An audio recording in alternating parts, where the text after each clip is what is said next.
Welcome to Free Thoughts, a podcast project of the Cato Institute's libertarianism.org. Free Thoughts is a show about libertarianism and the ideas that influence it. I'm Aaron Powell, a research fellow here at Cato and editor of libertarianism.org. And I'm Trevor Burrus, a research fellow at the Cato Institute Center for Constitutional Studies. We're doing something a little different on today's episode of Free Thoughts.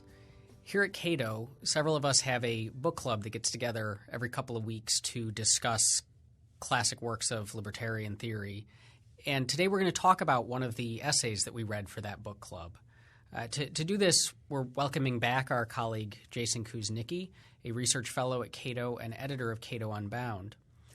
Today we're going to be talking about Auberon Herbert's essay, The Ethics of Dynamite.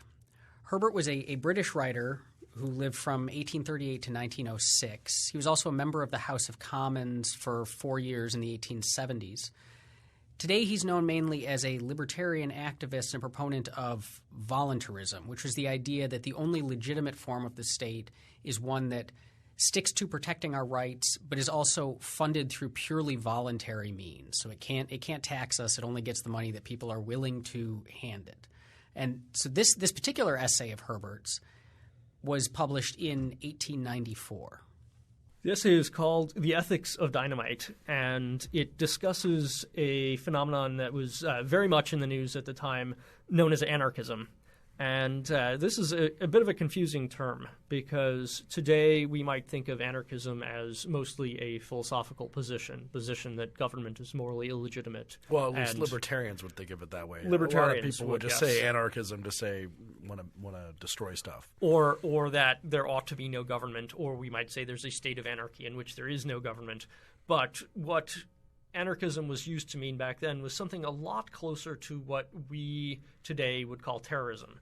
Anarchists were people who bombed public buildings, who aimed to cause terror or suffering in public in a way that would, they hoped, bring people around to their philosophical or political position, which very frequently was some form of collectivism or some form of socialism. And they did, going into the 20s too, particularly they bombed Wall Street they bombed the LA Times, the Sacco and Vanzetti case were tied up, the Palmer raids.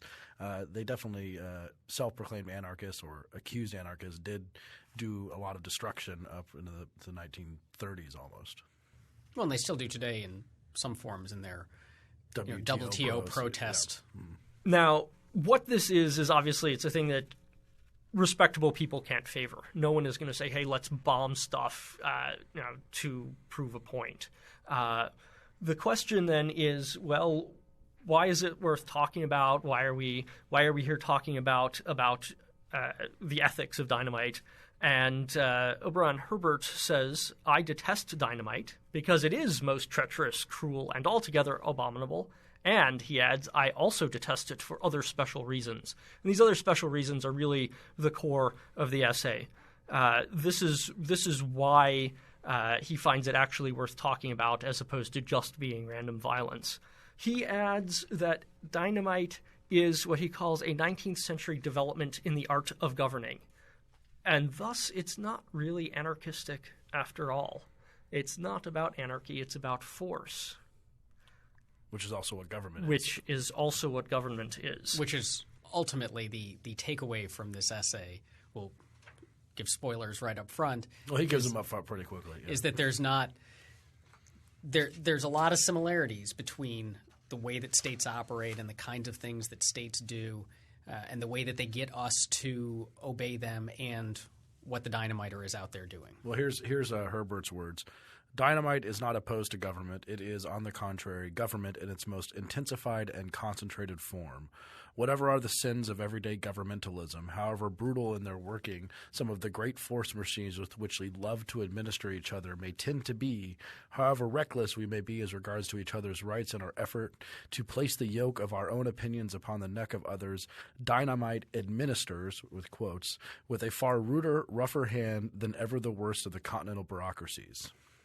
So it's pretty clear that he views dynamite as a type of governing, which would probably offend many people today. It certainly would, and the obvious sort of non-libertarian objection to this is that governments are morally legitimate and that when they do use force, that force is justified in some way. And he goes on to attack certain of those justifications. By no means all of them, because logically you can't knock down every single possible justification. But he does say, look, if you are going to resort to force, you have to answer the problem of natural right. That is, that when you coerce someone, you do in fact attack their rights. You impose yourself over their rights, and doing that by, say, majority vote does not work for him. He finds that not to be a sufficient justification. How is it that a natural right can be defeated, in essence, by math? He asks. Multiplication, yeah. Mm-hmm. That he says, is it possible to suppose, without absurdity, that a man should have no rights over his own body and mind, and yet have a 1/10,000,000th share in unlimited rights over all other bodies and minds? If he does not begin by possessing rights over himself, by what wonderful flying leap can he arrive at rights over others? That is to say, if you're a citizen in a democratic polity, you are going to have political rights over others. If you can form a majority coalition in that polity, then yes, you may say, procedurally, I have the power to do this. Herbert's objection to that is, well, morally, you still have a problem. You have not defeated rights just by force of greater number. Yeah, and I find that I liked that he brought that up, because it's an argument that I've made often, that there's an inconsistency in the suppositions that undergird majorities, because you do majorities by counting people, right? You don't measure everyone's height and see the tallest group of people get to rule over the other people, because it is the unit of the person that matters in choosing and creating a majority.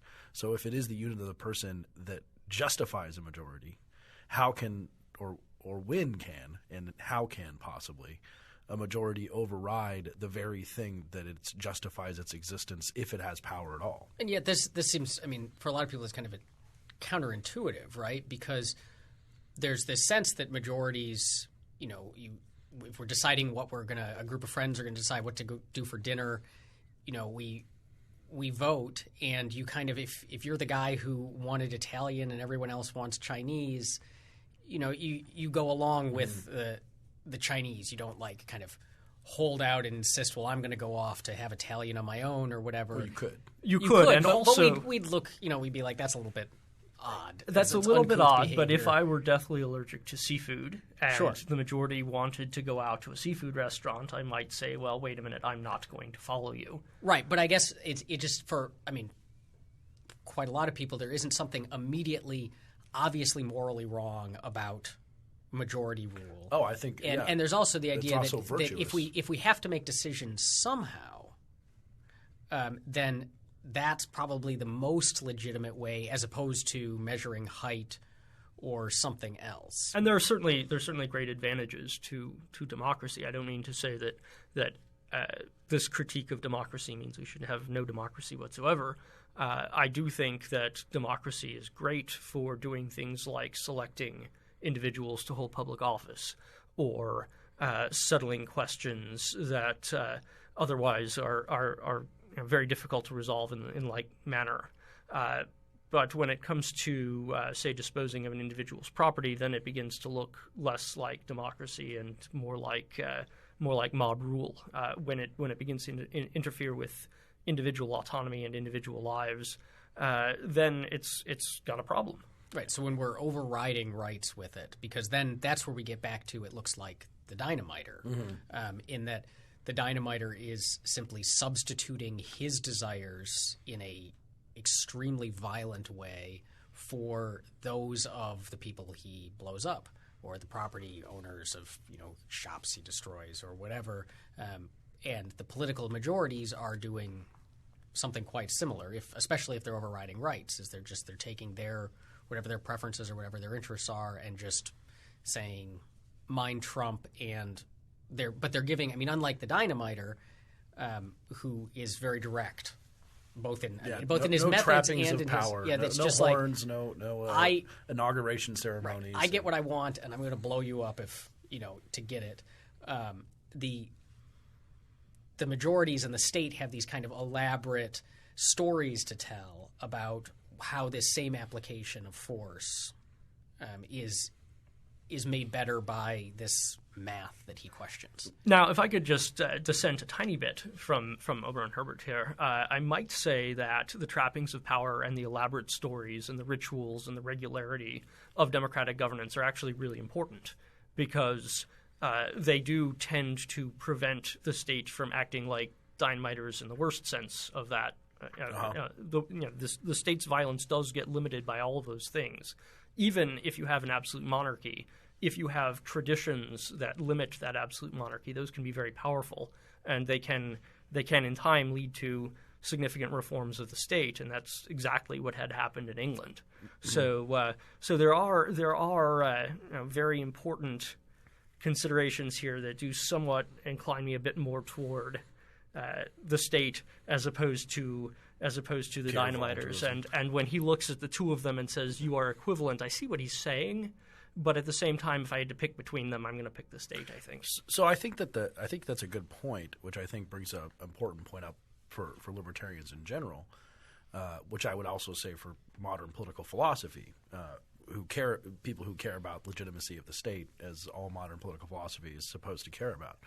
But when you have these trappings of power, when you have courtly robes and judges who sit 4 feet above everyone else and all these different things, which I do think are important, and intellectual people will sort of poo-poo this. They've been doing it for a long time, like pay no attention to the man behind the curtain type of stuff. It's just a king in a robe with a lot of jewels. He's still just a man. He's still just a fallible person.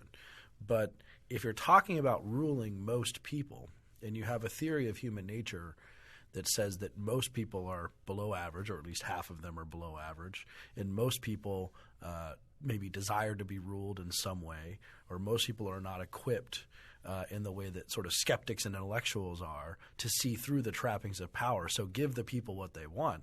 Give them some sort of ceremony rather than bombs. And in the end of the day, it's just a function of human nature that you have to give them ceremony rather than bombs, but at least you're not giving them bombs. At least you're giving them trumpet music and courtly processions and all this other inauguration parades and all this other stuff. That's true to a point, but also what I mean is that when you have regular forms that the government must take, when it is established that we always have elections, when it is established that laws are always registered by the courts, when it is established that term limits are always respected. These are limits on government power. These are limits on the individuals who occupy the offices, and those are meaningful. Those are important.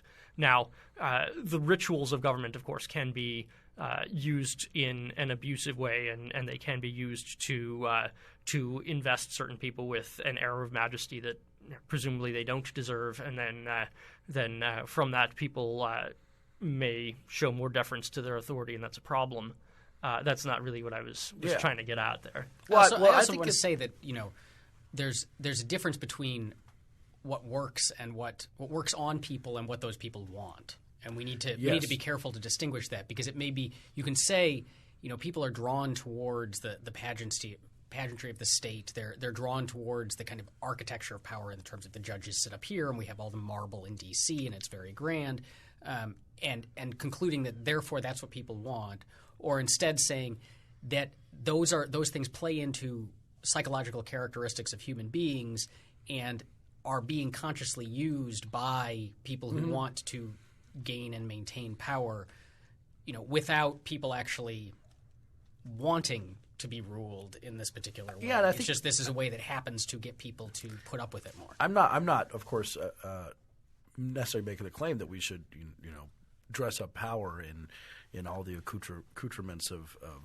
French kings pre-revolution. But I do think, as someone who works on the Supreme Court, for example, which I think has a different sort of type of legitimacy behind it, especially because it's more intellectually rigorous. It has to actually write things that explain why it's doing it. And if the Supreme Court held sessions in a shack at a fold-up table with plastic chairs, I think that it would change how the perception of the court in terms of something that actually hands down things that are worth listening to. I guess I can't immediately decide if that's good or bad. Yeah. Okay. Well, neither can I. It's just it's an interesting thing I've thought about before when you sit in the court and see them do this, and as a libertarian, but still feeling somewhat like, wow, this is an awesome display of power type of thing. And sure, even if say 50% of people are below average, which is definitional, it doesn't necessarily follow that what they need is an absolute ruler over them. And I think that Auberon Herbert deals with this very, very well when he talks about some of the other arguments that are used to justify the power of majorities. So he says it's sometimes urged in defense of power that the part which falls to discontented minorities is to turn themselves into majorities. So if you're unhappy with the majority, what you need to do is, if you can't beat them, join them, basically. Figure out how to make your own majority that will overcome the current majority, and then you wield the power, and then you get to do what you want to do. He says this remedy has the slight defect of drawing upon an imagined future and ignoring a real present.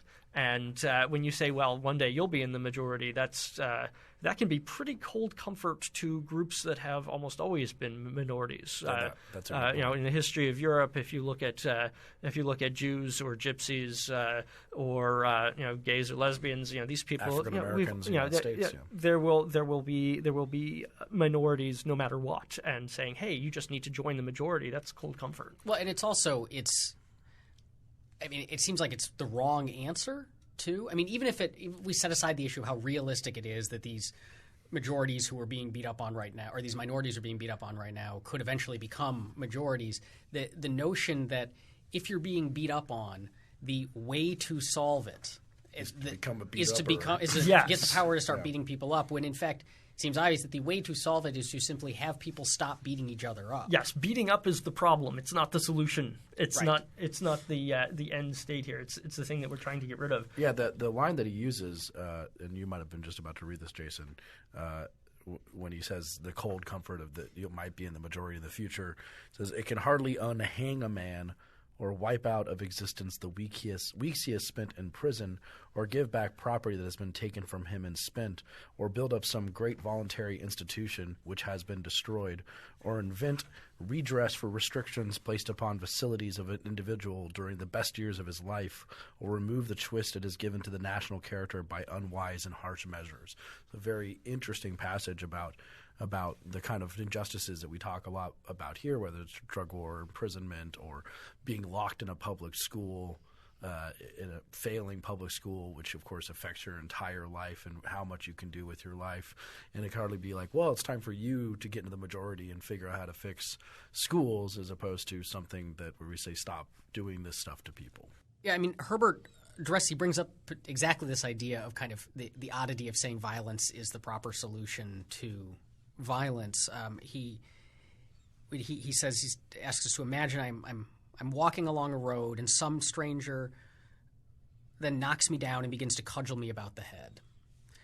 I call to a passerby to help me and to drag the villain off. He stands, however, with his hands in his pocket and cheerfully tells me that it is all right, that I ought not to object. If I only practice the use of the cudgel myself with sufficient zeal for a month or perhaps a year, I shall then be in a position to cudgel my assailant quite as effectively about the head as he is now cudgeling me.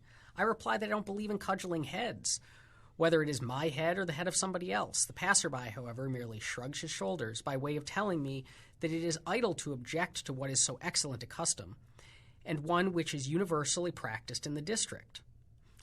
This is exactly, the like, if the government is force and the problem is we're forcing each other to do things that those people don't want, then what you got to do is just start forcing your will upon others. Yeah, but I mean, it's interesting. We like those examples, and I think it's a great passage. It's interesting to me that so many people don't like those examples. They think that they're ridiculous analogies, right? Yeah, but it's easy to see the appeal of it for someone who has perhaps all their life been a part of a majority. When you live your life in a majority, you will think differently, and Herbert goes on to talk about that. He says that there's what he calls the national life or national unity argument. This is where if you take part in the life of the nation through the state, which is its agent, you will stand to gain something spiritually, and there's something very useful or even holy almost about participating in national life and being a part of a thing that is larger than yourself. And nationalists to this day talk about that as being a great thing. And he has a very interesting and challenging argument against that, and that is to invoke Herbert Spencer and through him also, I think, Adam Smith in saying that progress is difference. And what that means in economics is that you have specialization and gains through trade. And so when an economy progresses, suddenly there is not just a doctor anymore. There is a doctor who is a cardiologist and specializes just in one organ of the body and its diseases and its cures. And that's progress, because there has been more knowledge added, and there's now a capability that society didn't have before for people to make progress on not just health in a general sense, but on all of the different capabilities and diseases in particular, and with lots more people working on them. And that means that there's going to be lots more diversity in society, not just in the quota or token sense, or filling in this checkbox on the census form, but there's going to be diversity in what people are up to, what they're doing, and that ought to be something that, on the one hand, is great in economic terms and great in material culture terms, but also great, he says, in terms of the life of the nation. The nation is not going to be great when everyone is the same. It's going to be great when everyone is up to a lot of very different things, and then they collaborate or they coordinate through voluntary and free means. So we don't want we don't want majorities using the force of the state or extreme minorities using the force of dynamite to force their preferred version of sameness upon everyone, and thereby cutting off this progress. But I wonder if the cudgel example and this violence example that he gives is the best way, or even really gets to the heart of this problem. So let me, if you mind looping back around to the cudgel, because so we don't. It's wrong to. His thing is, it's wrong to beat people over the head with a cudgel, and it's wrong to say the solution to being beat over the head is to just build up cudgel skill and beat over the head of the other guy. But what is the solution then? Because someone's got to stop the cudgeling, right? You can't, if you're not going to do it, then that guy's just going to sit there and keep beating you. So first, this cudgel is not the same thing as limiting the economy or whatever, which or the kinds of things that aren't as explicitly like individual rights. I mean, restricting people's economic liberties is a rights violation, but it's a different kind of rights violation, say, than beating someone to the head with a cudgel. And so it seems almost as if the cudgel example is precisely the area where counter cudgeling is necessary and ought to be done by the state, which then who is that? Well, maybe it could be done by the state, or maybe it could be done by culture. I mean, I always think of the great Oscar Wilde quote where he says something like, "We will not succeed in outlawing war by convincing people that it is wicked. We will succeed in outlawing war by convincing them that it is vulgar." And in a way, that is a lot of what we're after here. Convincing people that resorting to the political means, resorting to force to get what you want out of society is actually the less sophisticated, the less intelligent way to do it. It's vulgar. It's ugly. I think that's a really good point. As I said, the cigarettes is a good example of that. Someone the other day mentioned to me that isn't smoking cigarettes something that poor people do, which aside from being incredibly classist, as an incredibly classist type of thing, it's interesting that that's now where it's gone. It's now a vulgarity. It's not so much wicked, it's just a vulgarity. But I think that I can connect what Aaron said about cudgeling in terms of what do you do when you get cudgeled, because I think that's the proper question to what Jason said about national unity and diversity, because what we're talking about here, if we think about Hobbes and Locke and state of nature arguments that justify the state, wherein the problem is that you can't combat cudgeling, or you might not be able to combat cudgeling. So the other question someone might say to us someone who is attacking libertarianism might say, well, your solution to cudgeling is for someone to go to the gym and lift weights and become stronger in a world of only the strong and the fittest shall survive, or hire a guy who's strong. And so then the people who get cudgeled will be the ones who are A, either stronger, or B, have enough money to hire someone who's stronger. And that's what one thing we would say. But of course we believe in protecting, here at Cato, protecting life, liberty, and property, of which of course cudgeling is one of them. And you talk about national unity, Jason, when you talked about wait. Cudgeling is a form of cudgeling is a violation of violation. Yeah, that's what I meant to say. And Jason, you brought up the national unity argument for diversity and that progress is difference. Yeah, but a healthy nation is a nation full of people who are all weird in their particular way, and that means they get good at different things, and they have a lot of things to offer one another. No, voluntarily, not the voluntarily, party. Yes, voluntarily. Yeah, because people develop in the arts or in literature or in business or in science, and all of these things are then resources they can offer to each other in the market. Yeah, and I think that he says this in his actual line. Herbert writes, Auberon Herbert writes, "It was, however, a truth taught by Mr. Herbert Spencer that most effectively withered the rhetorical foliage of this particular argument when he wrote Progress is Difference. He wrote the doom of many pretentious state undertakings, whether systems of," and these are the important ones, "religion, education, trade, poor relief, insurance, or any other member of the same unprosperous family." Now, those are all very high-level types of state activity, right? It's not anti-cudgeling work. It's not basic police work. It's more of the stuff that I've talked about as the primitivism of politics, or John Rawls talks about as overlapping consensus or minimally normative type of things. All the things that we can all agree on that maybe the state should do, which is not include stop people from cudgeling. Yeah. And it's also writing in advance the doom of communism, because communism undertook exactly that sort of economic planning, that sort of making things uniform, the mass projects where you have tens or hundreds of thousands of people working on a project like we're going to build a canal or we're going to build a railroad across Siberia, and it doesn't matter where you came from. It doesn't matter what plans you might have had for your life. You're going to do this now, and squashing everyone into a given mold. And these things, in time, came to seem less and less inspiring and more like a joke to the people of the Soviet Union, and that's why it collapsed. Well, that's a great segue, because one of the questions I had about the whole theme of this essay, that governing begets dynamiters, or dynamiting begets dynamiters, or violence begets violence, unjustified use of force begets unjustified uses of force. In communist nations, we did see this interesting thing, I think, in a more pronounced and known way, whereas the character of the government really did affect the character of the people, right? In the sense that, so Herbert makes his argument that the dynamiters learn from the governing class, who have these bad explanations for why they deserve power. They learn how to use power with bad explanations too. But similarly, in communist countries, people were constantly, these officials, the corrupt officials who they distrusted, the corrupt officials who eroded the social communities that they had grown up, they adopted all those same behaviors they did to try and stab each other in the back, and it was all a big question of who could stab each other in the back the quickest. And you could say they learned it from the government or the governing class in the most basic sense. And Herbert addresses that particular issue of the state as kind of the moral exemplar or perceived moral exemplar, and what that does when the state is trying to enforce. He calls that argument that the state should be the one to set moral standards and teach us to be moral and whatnot. He calls that people who advocate that state morality people. And he says that in their view, the state was the father, mother, and goodness knows what, controlling with its superior wisdom the rash impulses of the children.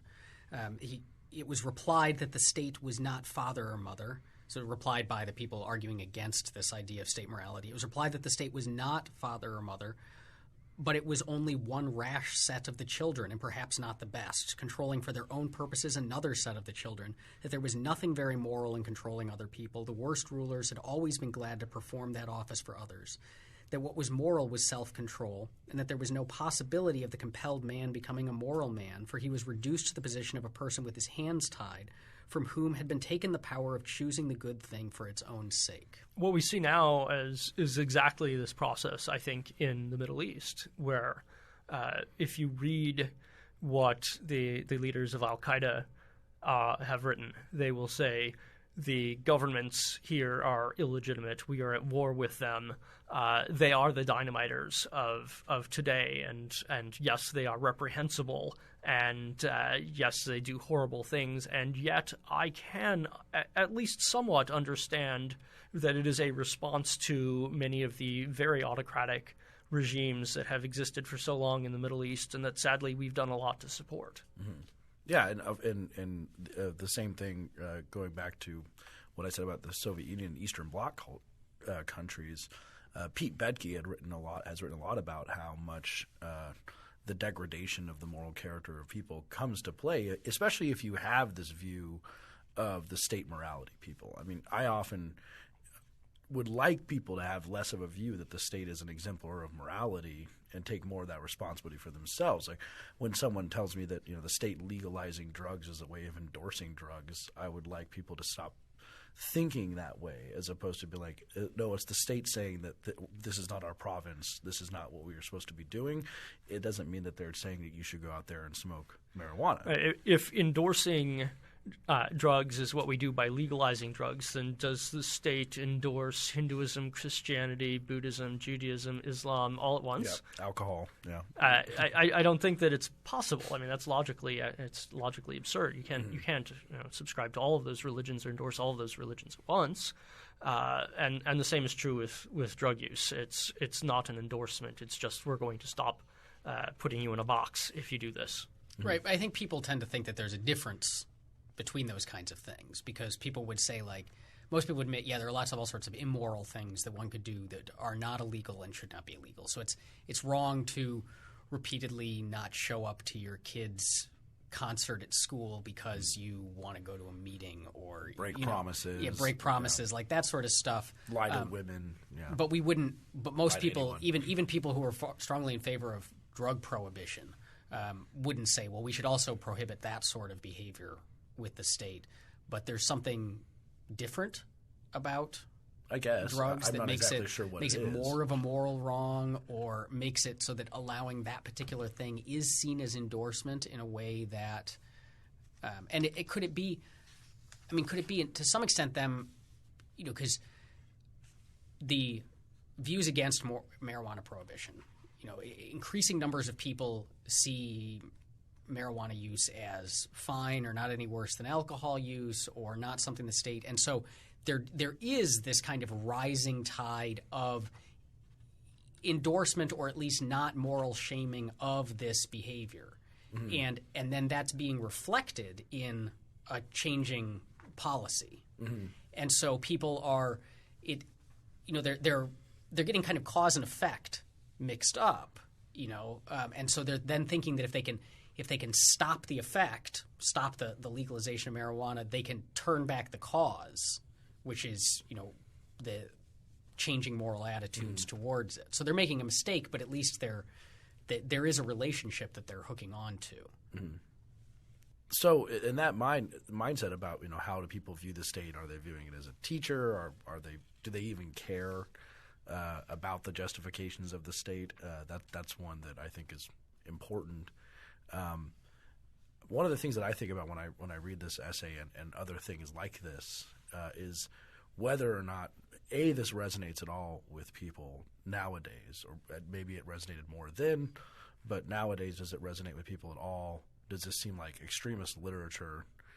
Is this any good method for rhetorically going about talking about the ideas of liberty, to come in here and give them an ethics of dynamite and have people maybe think that you're justifying, blowing up stuff because you think that's what government does? Is this our best messaging, or would this be the first thing you gave someone who was interested in libertarianism? It wouldn't be the first thing I would give them, but I think that it's certainly an exemplary piece of libertarian writing. I think that virtually everything that Auberon Herbert says about the dynamiters, libertarians should feel proud about saying of terrorists today. Yes, they are evil. They are destructive. This is violence. It is deplorable. It is against everything that I stand for. And yet, where did that come from?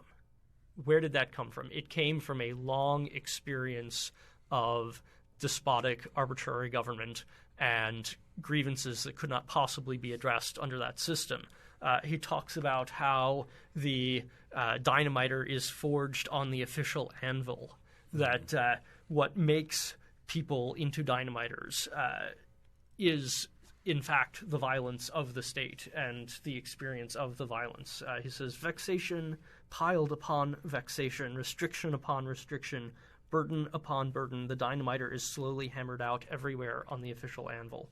And if I wanted to say how did terrorism come to be, well, I would say this. I would say exactly this, that when there are not institutions to peaceably resolve disputes, when government is arbitrary, when it is acting to censor the press and to establish particular forms of religion and to say that others are deviant, yes, you're going to see terrorism.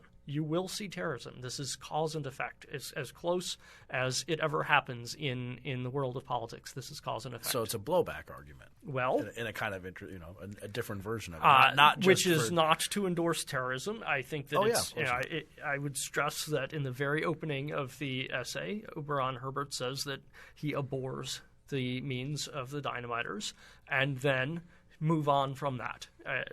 That's the easy call. It's very, very easy to say, yes, these people are repellent, and I reject them entirely. Now, let's move on from that. But it seems like, the obvious objection here to that idea is that the world has terrorists in it, whether there's a state or not, and that there are people out there who want to hurt other people. Does it? Whether there's a state or not, and that if you want to protect yourself from people who want to take you over, whether it was I'm trying to think of a good step, the Roman Empire or something like that, there are people coming in who want to use force to make you behave, and the state is a very important institution for keeping us protected from those people. Well, I think that the world might have thieves and might have murderers without the state, but I don't think it would have terrorists. In that sense, really? I really don't think so, because terrorism, I think, is a political crime. I think that it is aimed at taking control of the political means. This is, as he makes the dynamiter say, as Auberon Herbert makes the dynamiter say, this is the power of the minority. Resort to dynamite is the power of the minority. Government is the power of the majority. I'm going to use my power, which is to inflict pain. But I think when most people talk about, when most people are scared of terrorism and use that term and, we need to do something about it, I want to say there's a different maybe definition at work there of terrorism, and I think it's one that Trevor's point about it still existing in the absence of a state works more with, because you're saying terrorism is these attempts to use violence to influence the political process. So, but I think people aren't scared. People who are terrified of terrorist attacks aren't scared that someone's going to influence the political process. They're scared of being hurt. They're scared of being hurt. If there's the scared of the influencing the political process, the people who want to reform campaign finance and all of that, right? Yeah. But so for them, terrorism is more something roughly like indiscriminate killing in large numbers, and that you could have all sorts of motivations for doing that. You could be doing it for extortion. You could be doing it simply because you are crazy and evil and like it. And those sorts of terrorism defined that way would probably exist, no matter what the political structure or lack of political structure. You can define terrorism that way if you like, but I think it loses a lot of its analytical power if you do that. I think that means you're lumping in things that are ultimately different. So Adam Lanza is a different kind of evil from Osama bin Laden. Those are different kinds of evil. But I think Trevor's point is that people might say, look, that sort of terrorism, this like indiscriminate, large-scale killing, is going to exist, whether there's a state or not. And so the state, may potentially make it worse in some degree, but not having the state is going to mean no protection from it, is going to make it even worse than it would be with the state there influencing it a little bit. And so we're willing to put up with the dynamite in the form of fancy robes and columns and marble in order to prevent other types of violence that aren't the ones that are beget by the state, but are the ones that are part of the natural human condition. Right. That's just the social contract. That's John Locke, very basic stuff. Yeah, and there's that is still a very compelling argument. It's not the case that all majorities are the same. They're ruling over other types of minorities. That's why things like the non-aggression principle, right or wrong, as a the lowest defense of libertarian principles, for example. But you still need something that says this is not okay, and this is okay. Like it's not like we're trying to protect the minority of child murderers, because it's the type of immorality that they're practicing that is not acceptable. And regardless of whether or not they form a political group or anything like that, that is not an acceptable type of morality. So that's why we have a minimal level where we say we need to enforce the basic protections and have something to do that.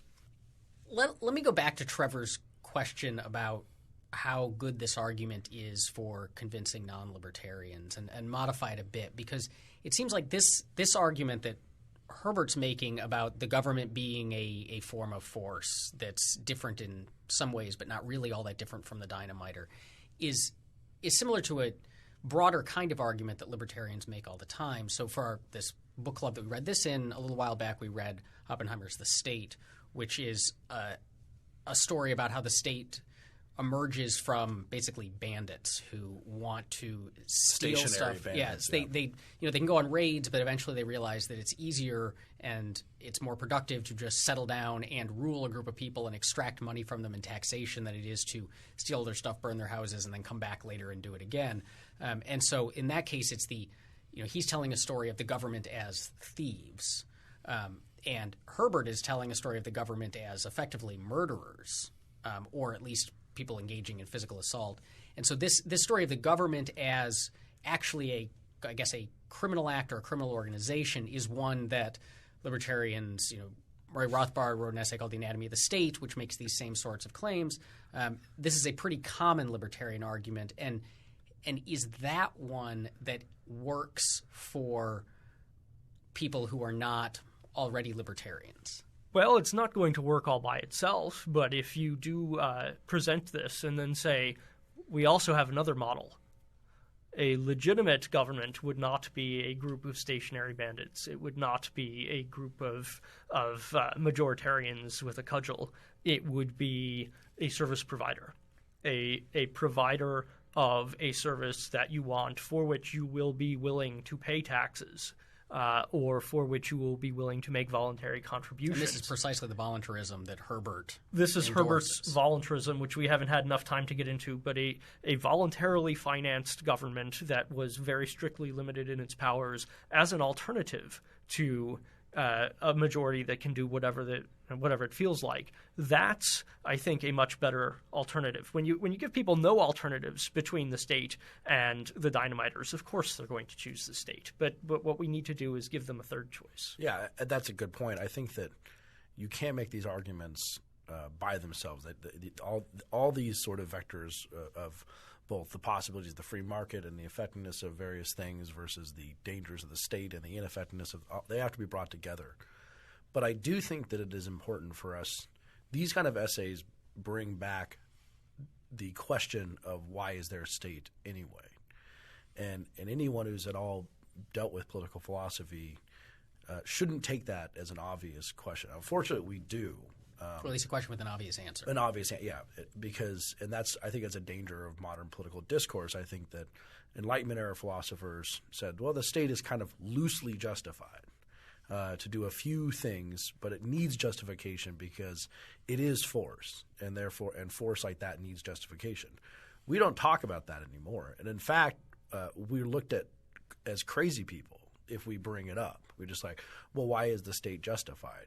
And people will look at us, people who aren't libertarian and was like, we're extremists, when actually we are explaining a mainstream, the main current of political philosophy since Thomas Hobbes. And I'll just pop in to note that a few episodes back we did a podcast with Jason Brennan on the legitimacy of the state and these questions. So if you're curious about this complex question of justification for the state, I encourage you to listen to that episode. Yeah, and it comes up a lot in our discussions here, but I mean, I think it's a point that's worth making time and time again. There is an intuitive the state is not intuitive I think, in the way. And if you bring things like this up, if people have never heard this before, I think most people would say, well, that's an interesting point, and they might think about it more and then at least return the question to, why is this thing existing? What is it supposed to do? Is it authorized to do anything? I mean, once it gets authorized, once it gets off the ground, is it anything goes after this? NSA spying to drug prohibition to all these things? Or can we formulate an idea that says that there's a problem with NSA spying, there's a problem with marijuana prohibition, there's a problem with certain types of laws that is based on the fact that the state is at best loosely justified. And that's where I think these arguments come in valuable. But it shouldn't be the first thing you give it, because people are so awash with this that they don't really think about the state that way. So I did have one extra little thing I wanted to close with.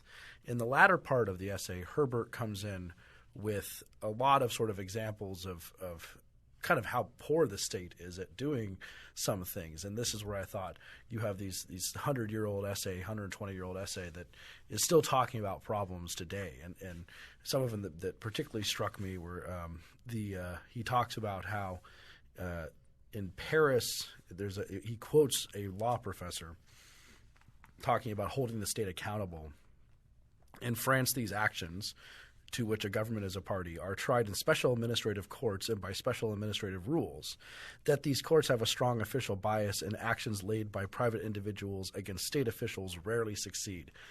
This is something I thought was amazing in terms of cops being exonerated recently for killing people in cold blood in the street because cops hardly ever get accused of any of those crimes. There's a lot of interesting things that he brings up. There's another one about the inefficiency of the courts, which is something that I think is that libertarians think about in terms of how much the state providing courts, but maybe it does it poorly in a way that we should reassess. Said in Paris, he says there is but one police court for the 20 counties of sections of Paris. About 200 cases are taken at each sitting, which lasts from an hour and a half to 3 hours. This only gives about 1 minute per each case. And if anyone's ever been to county court or knows a public defender, that's about as much time as you get to defend yourself against the state. He's really hitting on a bunch of really interesting problems here. And it's also goes well beyond the courts. I mean, there's a lot of other what he calls petty tyrannies that the state imposes. He says an unfortunate seaside resident may not go out and dip his bucket into Great Father Ocean and carry off water for his bath, as such liberty might interfere with the revenue derived from salt. Salt was a commonly taxed commodity, and doing a completely harmless action like taking a bucket of seawater out of the ocean, which is obviously renewable at that scale infinitely, that was prohibited. Or, he says, the petty tyranny which forbids a child being called by a new name, which we still to this day encounter in a lot of countries.